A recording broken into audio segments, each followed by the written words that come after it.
nous allons essayer de tout comprendre sur la division. Alors la division, qu'est-ce que c'est? Prenons l'exemple de 10 divisé par 4. On a deux possibilités. La première, c'est 10 à répartir dans des paquets de 4.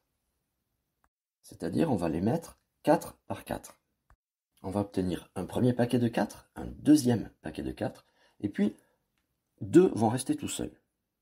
10, c'est donc 2 fois 4, c'est-à-dire 2 paquets de 4, plus 2, le reste. Autre possibilité, on a 10, mais cette fois-ci à répartir en 4 paquets. Alors on va faire les 4 paquets, et puis on va distribuer un par un dans chaque paquet. Une fois cette manipulation faite, j'ai 2 dans chacun des 4 paquets, et il y en a 2 qui vont rester tout seuls, je ne peux pas les distribuer. 10 égale 2 fois 4, c'est-à-dire 4 paquets de 2, plus 2, c'est-à-dire ce qui reste. Comment résoudre une division euclidienne? Alors on va prendre un exemple, cette fois-ci un peu plus compliqué. 2378 divisé par 4. Donc c'est 2378 à répartir en paquets de 4, c'est-à-dire je mets 4 dans un paquet, puis 4 dans un autre, etc.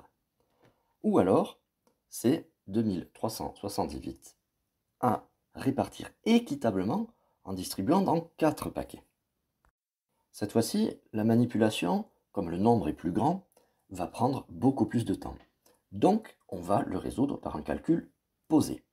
C'est Euclide, c'est lui, qui aurait mis au point cette technique. Bon, mais en fait, ce ne serait pas tout à fait lui.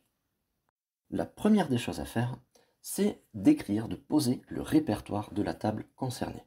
Ça peut être la table de 25, la table de 36, la table de 131. Ici, c'est la table de 4, puisqu'on divise par 4.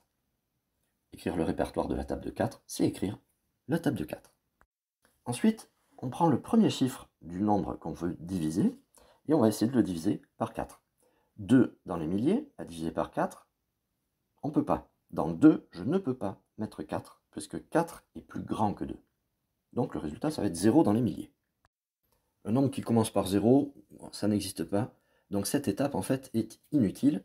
Et on va prendre, plutôt que de prendre 2 milliers, on va prendre 23 centaines.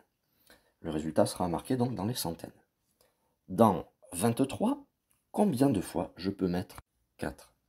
Je cherche dans mon répertoire de la table de 4 le nombre, le résultat, qui va se rapprocher le plus possible de 23 sans le dépasser. Ici, c'est 20. 4 fois 5 égale 20. Dans mon résultat, au niveau des centaines, je marque 5. Sous le 23, je vais marquer 20, c'est-à-dire le résultat qu'on va trouver. Mais 23, on ne le partage pas complètement puisque le résultat, c'est 20. Il va rester quelque chose. Et ce reste-là, on va le calculer. 23 moins 20, il va rester donc 3. Le reste est toujours plus petit que le nombre par lequel on divise. 3, c'est bien plus petit que 4. Dans les centaines, il nous en reste 3. On va calculer maintenant le nombre de dizaines qui nous reste à partager en 4. Il en reste 37 une fois qu'on a baissé le 7 des dizaines. Et on va chercher dans 37 combien de fois je peux mettre 4. Je cherche dans le répertoire de la table de 4 un nombre qui va se rapprocher le plus possible de 37. Et là, c'est 36. 4 fois 9 égale 36. Je mets le 9 dans mon résultat au niveau des dizaines. Et sous mes 37 dizaines, je vais marquer le résultat 36. Je peux partager 37 en 4 à condition de prendre 36. Il me restera donc quelque chose dans les dizaines. 37 moins 36, ça fait 1. Je vais maintenant essayer de partager en 4 toutes les unités qu'il me reste. Je vais pour cela baisser le 8 au niveau du 1. Et il va rester donc 18 unités.